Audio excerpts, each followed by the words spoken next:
Hello students, आज हम English जो ग्रामर है उसमें एक बहुत महत्वपूर्ण टॉपिक देखेंगे। वॉइस जिसको हम बोलते हैं, वॉइस मतलब हिंदी में बोलते हैं उसको वाच्य। वाच्य क्या है? वाच्य के पहले देखें दो टाइप होते हैं, एक्टिव वॉइस और पैसिव वॉइस। हिंदी में कर्तवाच्य और कर्मवाच्य।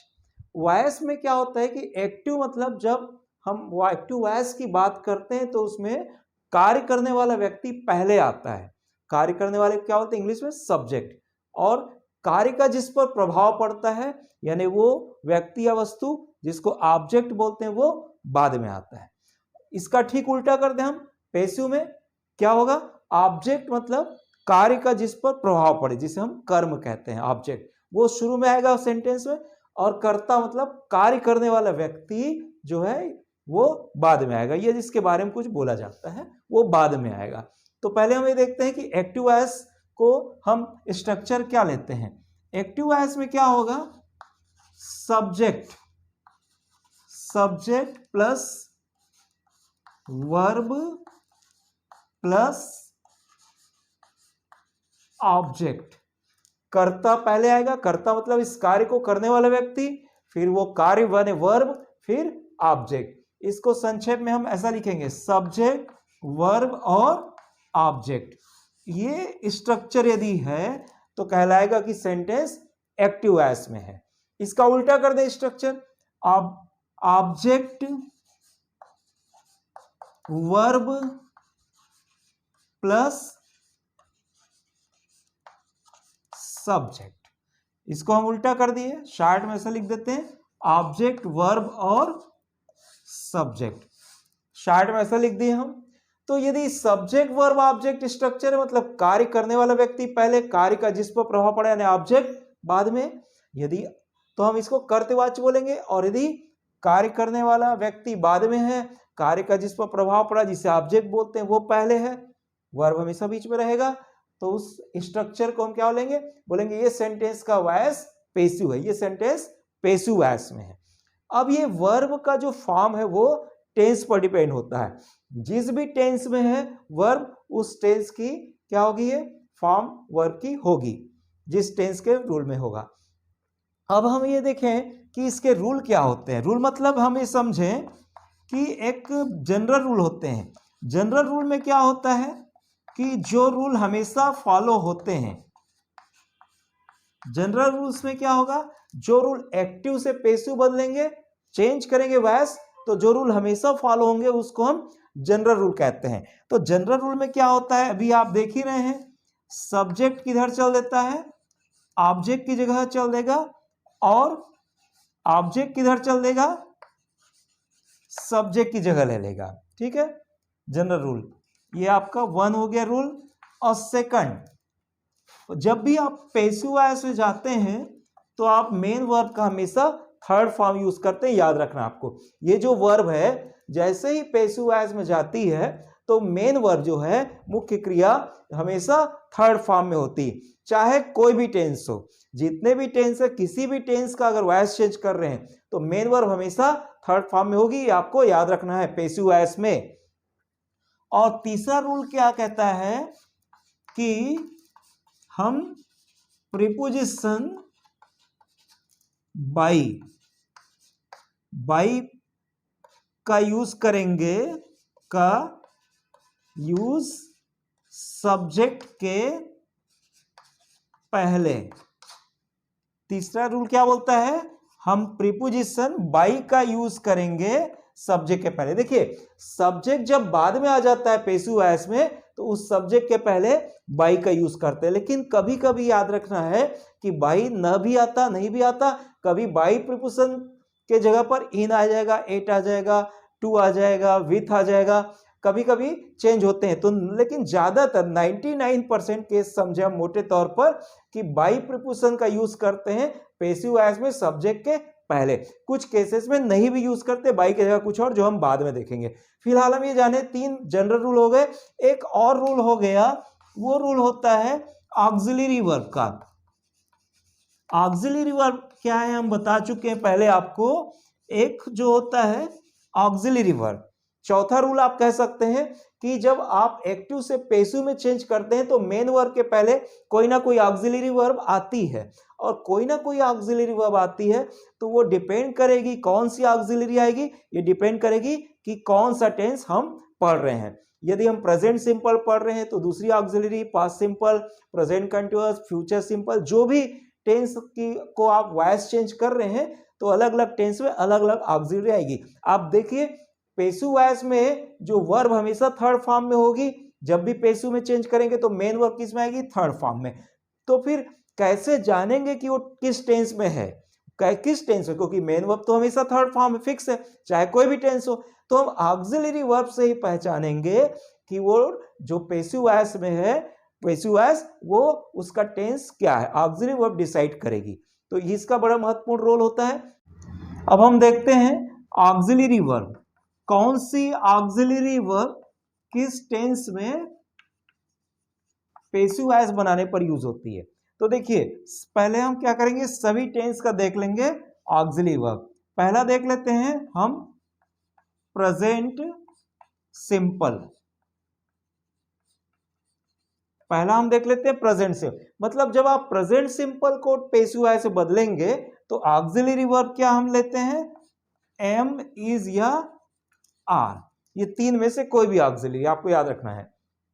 फिर दूसरा टेंस आप जानते हैं क्या है, टेंस हम पहले पढ़ा चुके हैं, पुराने शुरू के वीडियो में आप देख सकते हैं, उसको चेक कर सकते हैं, प्रेजेंट कंटिन्यूअस। दूसरा टेंस क्या है, प्रेजेंट कंटिन्यूअस। और प्रेजेंट कंटिन्यूअस में आप जानते हैं कि पहले ही ऑक्सिलरी एम, इज या आर होती है। तो फिर जब पैसिव में बदलते हैं तो अब क्या चेंज कर रहे हैं हम, पैसिव में जब बदलते हैं तो आप एम, इज, आर को रहन देते हैं, उसके बाद बीइंग ऑक्सिलरी और ऐड कर देते हैं। फिर तीसरा टेंस होगा प्रेजेंट, तीसरा टेंस आप जानते हैं प्रेजेंट परफेक्ट। प्रेजेंट परफेक्ट में क्या होती है ऑक्सिलरी, पहले ही, अगर एक्टिव वॉइस की बात करें तो पहले से हैज या हैव ऑक्सिलरी रहती है, लेकिन जब पैसिव में बदलते हैं तो एक और ऑक्सिलरी बीन जोड़ देते हैं। चौथा टेंस होता है present perfect continuous. Present perfect continuous क्या पैसिव नहीं बनता है, याद रखेंगे। फिर अगला हम देखते हैं क्या, पास्ट। पास्ट में पहला वाला देखते हैं पास्ट सिंपल। पास्ट सिंपल में ऑक्सिलरी क्या आती है, वाज या वेर। पैसिव में पास्ट सिंपल में देखिए मेन वर्ब का, एक्टिव की बात करें पास्ट सिंपल तो मेन वर्ब का सेकंड फॉर्म आता है, ऑक्सिलरी नहीं आती। लेकिन जब पैसिव में बदलते हैं तो मेन वर्ब तो थर्ड फॉर्म में आ जाती है, पैसिव में बता चुके हैं, लेकिन एक ऑक्सिलरी वाज या वेर में कोई और जुड़ जाती है। फिर अगला हम देखते हैं पास्ट कंटिन्यूअस। अगला हम देखते हैं पास्ट कंटिन्यूअस, वाज या वेयर के साथ में बीइंग जुड़ जाएगा। फिर पास्ट परफेक्ट। पास्ट परफेक्ट में ऐसे ही एक्टिव में अगर देखें तो हैड तो आती ही है, लेकिन पैसिव की बात करें तो हैड के बाद में बीन आप और जोड़ दीजिए। पास्ट परफेक्ट के पैसिव में, एक्टिव में तो हैड रहती ही है, बीन और जोड़ दीजिए। चौथा टेंस है past perfect continuous. Perfect continuous कोई भी हो, present perfect continuous, past perfect continuous, चाहे फ्यूचर परफेक्ट कंटीन्यूअस, कभी भी उसका पैसिव वॉइस नहीं बनता है। ठीक है, तो इस तरह से हम देखें प्रेजेंट के 3 हुए, पास्ट के 3 हुए, और हम देखते हैं फ्यूचर के। तो फ्यूचर के भी ऐसे ही देखते हैं, फ्यूचर सिंपल टेंस की ऑक्सिलरी अब देखते हैं हम। फ्यूचर में भी 4 टेंस होते हैं। तो पहला फ्यूचर सिंपल, देखिए फ्यूचर सिंपल में आप जानते हैं कि शैल या विल, दो में से कोई एक ऑक्सिलरी तो होती ही है। एक्टिव वॉइस की बात करें तो शैल या विल तो हम रहन देंगे, उसके बाद एक और ऑक्सिलरी बी और जोड़ देंगे पैसिव वॉइस जब कन्वर्ट करेंगे। उसके बाद फ्यूचर का ही दूसरा टेंस क्या होगा, फ्यूचर का ही दूसरा टेंस फ्यूचर कंटिन्यूअस। इसमें क्या करेंगे, ये फ्यूचर कंटिन्यूअस में भी ध्यान रखें, फ्यूचर कंटिन्यूअस का भी पैसिव नहीं बनता। देखिए फ्यूचर में कंटिन्यूअस का भी पैसिव नहीं बनता, बाकी में क्या है, प्रेजेंट में और पास्ट में कंटिन्यूअस के बनते हैं, लेकिन फ्यूचर में कंटिन्यूअस का भी नहीं बनता। फिर उसके बाद क्या करेंगे, फ्यूचर परफेक्ट, अगला क्या है टेंस, फ्यूचर परफेक्ट। इसमें क्या होगा, shall or will plus have plus been. देखिए फ्यूचर परफेक्ट में ऑक्सिलरी शैल या विल दो में से कोई एक होती है और हैव ये पहले ही रहता है। हम और क्या करेंगे, जब पेसिव में कन्वर्ट करेंगे, चेंज करेंगे तो बीन और जोड़ देंगे। तो इस तरह से फ्यूचर में दो टेंस। देखिए परफेक्ट कंटीन्यूअस तो किसी का भी पेसिव नहीं होता, न प्रेजेंट परफेक्ट कंटीन्यूअस, न पास्ट परफेक्ट कंटीन्यूअस, न फ्यूचर परफेक्ट कंटीन्यूअस। बाकी प्रेजेंट में 3 बन गए, पास्ट के 3 के होते हैं, लेकिन फ्यूचर में कंटीन्यूअस कभी पेसिव नहीं बनता। तो फ्यूचर में केवल 2, तो प्रेजेंट के 3, पास्ट के 3, 6 और फ्यूचर के 2। Future simple, future perfect. Total 12 tense में केवल 8 टेंस के हम पेसिव बना सकते हैं। ठीक है, तो ये ऑक्सिलरी। इस तरह से 4 नियम आपने देखा। पहला रूल आप क्या देखे, पहला रूल आपने देखा क्या, सब्जेक्ट और ऑब्जेक्ट आपस में स्थान बदल लेते हैं, देख रहे हैं। एक्टिव में सब्जेक्ट ऑब्जेक्ट, पैसिव में ऑब्जेक्ट के बाद में सब्जेक्ट। दूसरा रूल आपने क्या देखा, दूसरा रूल आपने देखा कि मेन वर्ब थर्ड फॉर्म में आ जाती है पैसिव में, चाहे कोई भी टेंस हो थर्ड फॉर्म ही होगी मेन वर्ब। तीसरा रूल आपने क्या देखा, प्रीपोजिशन सब्जेक्ट जो बाद में चल देता है उसके पहले प्रीपोजिशन बाई का प्रयोग होता है। ज्यादातर केस में 99% केस में, ज्यादातर केस में प्रीपोजिशन बाई ही आता है। कुछ केस ऐसे होते हैं जब बाई ना आके इन, एट, टू, इन वगैरह आ सकते हैं। और चौथा रूल आपने देखा क्या, एक एक ऑक्सिलरी आती है पैसिव में। तो इस तरह से 4 बेसिक रूल हैं, जनरल रूल हैं, जो हमेशा फॉलो होंगे, हमेशा अप्लाई होंगे। जब भी आप एक्टिव से पैसिव में बदलेंगे सेंटेंस को तो वो 4 रूल हमेशा फॉलो होंगे। कुछ रूल अलग से आएंगे जो डिपेंड करेगा कि टाइप ऑफ सेंटेंस क्या है। जैसे इंटरोगेटिव टाइप सेंटेंस हुआ या इंपरेटिव टाइप है या और कोई टाइप के सेंटेंस है तो उसके पैसिव में थोड़ा सा रूल में चेंज आता है, ये ध्यान में रखें। तो फिलहाल हम क्या देख रहे हैं, जो बेसिक रूल और उसके यूज देखते हैं। तो यहां पर हम क्या देख रहे हैं, कुछ एग्जाम्पल देख लेते हैं, कुछ एग्जाम्पल। जैसे I write a letter, I write a letter. यहां देखिए वर्ब, सबसे पहले आपको देखना चाहिए वर्ब, सेंटेंस में वर्ब क्या है, क्रिया क्या है, तो क्रिया क्या है, राइट। अब फिर देखना चाहिए उस कार्य को करने वाला व्यक्ति कौन है, उस कार्य को कौन कर रहा है। जो व्यक्ति उस कार्य को कर रहा है वो सब्जेक्ट, लिखने का कार्य कौन कर रहा है, मैं, तो मैं क्या हो गया, आई सब्जेक्ट हो गया। और उस कार्य का जिस पर प्रभाव पड़ रहा है वो क्या है, ऑब्जेक्ट। लिखने का प्रभाव लेटर पर है, लेटर लिखा जा रहा है। जिस वस्तु को लिखा जा रहा है, जो बात लिखी जा रही है वो क्या है, ऑब्जेक्ट। लिखने का प्रभाव इस पर आया, उसका इफेक्ट, तो वो ऑब्जेक्ट। कार्य करने वाला सब्जेक्ट, कार्य का जिस पर प्रभाव पड़े वो ऑब्जेक्ट। यहां पर थोड़ा सावधानी से समझेंगे कि इजी ढंग से हम समझे, दूसरे ढंग से प्रैक्टिकल ढंग से हम इसको एक मेथड से समझें कि यदि हमको सब्जेक्ट खोजना है तो जो भी वर्ब है उसमें आप कौन प्रश्न करेंगे। कौन मतलब हु, कौन मतलब इंग्लिश में यदि बोले तो हु। तो वर्ब के पहले आप कौन प्रश्न करेंगे, वर्ब के पहले, तो जिस शब्द से उत्तर मिलेगा वो क्या होगा, सब्जेक्ट। जैसे लिखना, राइट, यहां वर्ब है तो वर्ब के पहले कौन प्रश्न करिए, तो कौन लिखता है, उत्तर किससे मिला, आई माने मैं। तो कौन क्रिया के पहले कौन प्रश्न करें, जिस शब्द से उत्तर मिले वो क्या होगा, सब्जेक्ट। लेकिन क्रिया के पहले क्या या किसे प्रश्न करें, क्रिया के पहले क्या या किसे, इंग्लिश में व्हाट या whom, इंग्लिश में व्हाट या whom। तो जिस शब्द से उत्तर मिलेगा वो क्या होगा, ऑब्जेक्ट। ठीक है, जिस शब्द से उत्तर मिलेगा वो क्या होगा, ऑब्जेक्ट। और कौन प्रश्न करें, तो जिस शब्द से उत्तर मिलेगा वो सब्जेक्ट। जैसे यहां पर मैं प्रश्न करूं राइट लिखना, इसे प्रश्न करूं क्या लिखता हूं, तो उत्तर क्या मिला, लेटर। तो लेटर क्या हो गया, ऑब्जेक्ट। क्रिया में क्या या फिर किससे, जैसे वह बच्चे को पीटती है, तो इसमें एक वर्ब क्या है, पीटना, शी, यहां पर मैं लिखता हूं she beats the child, she beats the child. तो यहां पर वर्ब क्या है, बीट। अब उसे प्रश्न करूं कौन पीटती है, तो उत्तर मिला शी, वर्ब के पहले कौन, हु, तो उत्तर मिला शी। तो कौन का जो उत्तर देता है वो सब्जेक्ट, और क्या वर्ब में क्या या फिर किसे, केवल दो में से कोई भी प्रश्न का उत्तर मिले, क्या या किसे का उत्तर दे वो ऑब्जेक्ट। तो पीटना, पीटती है, तो क्या पीटती है, क्या पीटती का उत्तर नहीं होता, यहां पर किसे पीटती है, किसे का उत्तर मिल गया, क्या का उत्तर दे यदि वो भी ऑब्जेक्ट। जैसे क्या लिखता हूं पत्र, इसमें क्या का उत्तर नहीं मिला, इसमें किसे का उत्तर मिला, किसे पीटती है तो उत्तर मिल गया क्या, बच्चे को। तो किसे का उत्तर दे या फिर क्या का उत्तर दे, दोनों ही ऑब्जेक्ट होता है, किसी अन्य प्रश्न का उत्तर देने वाला ऑब्जेक्ट नहीं होता। क्यों, कब, कहां, कैसे, इन प्रश्नों का जो शब्द उत्तर दे वो ऑब्जेक्ट नहीं होगा। केवल कौन का उत्तर दे वो सब्जेक्ट, क्या और किसे का उत्तर दे वो ऑब्जेक्ट, ये ध्यान में रखना है आपको। ठीक है, अब हम कुछ और एग्जांपल देखते हैं। अब हम क्या करते हैं, कुछ एग्जांपल देखते हैं अलग अलग टेंस का। अलग अलग टेंस जो आप देखे आपने, 12 में से 8 टेंस के पैसिव वॉइस कन्वर्ट होते हैं, चेंज होते हैं, बाकी 4 के नहीं होते। तो जिन 8 के जो पैसिव में बदल सकते हैं आप एक्टिव सेंटेंसेस को, तो वो कैसे बदलेंगे, रूल हम आपको 4 बेसिक रूल बता चुके हैं। उस रूल का यूज करके हम देखते हैं कि ये जो 8 टाइप है वो कैसे पैसिव होंगे।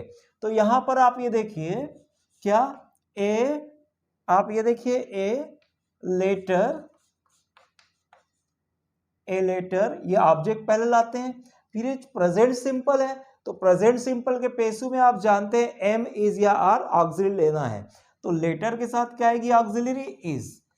फिर उसके बाद मेन वर्ब, आप जानते हैं कि पैसिव वॉइस के में जब कन्वर्ट करते हैं, चेंज करते हैं, तो मेन वर्ब थर्ड फॉर्म में ही आती है हमेशा, चाहे टेंस कुछ भी रहे, अगर पैसिव है तो मेन वर्ब हमेशा हमेशा थर्ड फॉर्म में ही होगी। तो यहाँ मेन वर्ब है राइट, जिसका थर्ड फॉर्म हम लिख दिए राइट, रोट, रिटर्न, तो ये थर्ड फॉर्म हो गया। और उसके बाद आप जानते हैं कि बाई आएगी प्रीपोजिशन सब्जेक्ट के पहले, सब्जेक्ट क्या है, आई, तो आई क्या है, मी हो जाएगी, ध्यान रखें। आई क्या है, प्रोनाउन, नाउन नहीं है, प्रोनाउन। तो प्रोनाउन का सब्जेक्ट रूप अलग होता है और ऑब्जेक्ट रूप अलग होता है। आई का क्या हो जाता है, मी हो जाता है, ये हम थोड़ी देर में लिखा देंगे आपको। अब दूसरा देखते हैं continuous, I am writing a letter. Continuous में देखते हैं आप, एक्टिव वॉइस में एम, इज या आर आती है, मेन वर्ब में आईएनजी आती है, उसके बाद ऑब्जेक्ट। ए लेटर इज, और आप देखें पैसिव वॉइस में हमको क्या करना रहता है, एक ऑक्सिलरी और जोड़ना रहता है। A letter is being written, main verb का थर्ड फॉर्म तो हमेशा आएगा, मेन वर्ब का थर्ड फॉर्म तो हमेशा आएगा, उसके बाद बाई प्रीपोजिशन और सब्जेक्ट आ जाएगा मी। अब तीसरा देखते हैं present perfect tense. Present perfect tense का अगर पैसिव बनाते हैं, प्रेजेंट परफेक्ट के एक्टिव में हैज या हैव आती है सहायक क्रिया, मेन वर्ब थर्ड फॉर्म में पहले ही रहती है परफेक्ट टेंस में, और ऑब्जेक्ट उसके बाद होगा। तो यहां पर हम देख लेते हैं पैसिव में, ए लेटर हैज, देखिए ध्यान रखेंगे कि लेटर यानी ऑब्जेक्ट जब शुरू में आ गया, पैसिव में क्या होता है, ऑब्जेक्ट शुरू में आ जाता है, तो ऑब्जेक्ट जब शुरू में आ जाता है तो ऑक्सिलरी वर्ब अब उस ऑब्जेक्ट के फॉलो में होगी, सब्जेक्ट के फॉलो में हो सकता है अलग ऑक्सिलरी हो। आप जानते हैं कि आई के साथ ऑक्सिलरी हैव आती है, लेकिन लेटर जब शुरू में आ गया, जो कि ऑब्जेक्ट था, सब्जेक्ट की जगह में आ गया, तो ऑक्सिलरी अब उसको फॉलो करेगी। तो लेटर के साथ हैव नहीं आती ऑक्सिलरी, लेटर के साथ, लेटर चूंकि थर्ड पर्सन सिंगुलर नंबर है, टेंस हम पढ़े हैं, लेटर चूंकि थर्ड पर्सन सिंगुलर नंबर है, तो ऑक्सिलरी उसके साथ क्या आएगी, हैज, और यहाँ आई था तो ऑक्सिलरी उसके साथ हैव थी। कहने का मतलब शुरू में सब्जेक्ट है या ऑब्जेक्ट, उसके फॉलो में ही ऑक्सिलरी होती है। सब्जेक्ट है तो सब्जेक्ट के फॉलो में, शुरू में ऑब्जेक्ट है तो ऑब्जेक्ट के फॉलो में, ऑब्जेक्ट के फॉलो में लेटर है, लेटर के साथ ऑक्सिलरी आएगी हैज, लेटर। और पैसिव जब परफेक्ट का बनता है तो आप क्या करते हैं, एक और जोड़ते हैं। जब परफेक्ट का पैसिव बनता है तो आप क्या करते हैं, एक और ऑक्सिलरी बीन जोड़ते हैं, और मेन वर्ब का थर्ड फॉर्म हमेशा आता है पैसिव में, बाई, और जो सब्जेक्ट था वो ऑब्जेक्ट के फॉर्म में चल दिया। अब देखते हैं पास्ट में, पहला पास्ट सिंपल, क्योंकि प्रेजेंट परफेक्ट कंटीन्यूअस यानी चौथा टेंस का पैसिव किसी का भी नहीं बनता। पास्ट सिंपल देख लेते हैं, I wrote a letter. Past simple में क्या होता है आप जानते हैं, मेन वर्ब सेकंड फॉर्म में होती है, अगर एक्टिव ऐसे तो main verb second form, right का सेकंड फॉर्म है, राइट, रोट, रिटन। अब फिर वही काम करें, ऑब्जेक्ट को पहले ले आए, ए लेटर। आपको होता है पास्ट सिंपल का पैसिव में वाज या वेयर आता है, तो लेटर के फॉलो में होगी ऑक्सिलरी, लेटर सिंगुलर है उसके साथ was.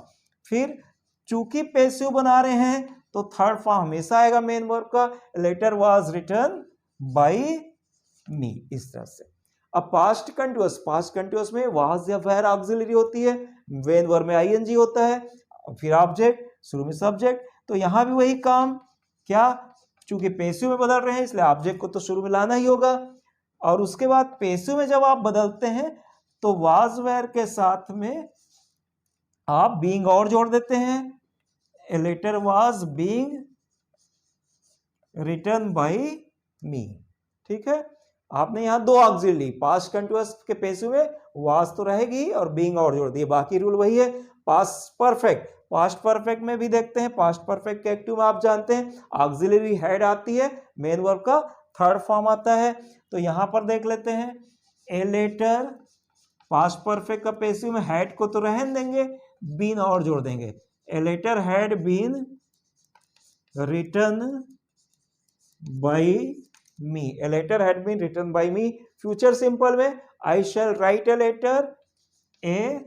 Letter will be written by me, ठीक है। फ्यूचर सिंपल में शैल या विल तो रहेगा ही, फिर बी और आ जाएगी, फिर main verb third form by और सब्जेक्ट। अब यहां ध्यान रखें, आई के साथ शैल आता है लेकिन लेटर थर्ड पर्सन सिंगुलर उसके साथ विल आता है। पैसिव में एक ऑक्सिलरी और जोड़ देते हैं बी। फ्यूचर कंटिन्यूअस का पैसिव नहीं होता, आप जानते हैं, फ्यूचर परफेक्ट का पैसिव होगा। I shall have written a letter, तो फ्यूचर परफेक्ट का क्या हो जाएगा, a letter will have been, a letter will have been written by me, a letter will have been written by me. इसमें देखिए, अब हिंदी में अगर सोचे तो कैसा होता है, प्रेजेंट सिंपल, मैं एक पत्र लिखता हूं, तो इसका पैसिव, एक पत्र लिखा जाता है मेरे द्वारा।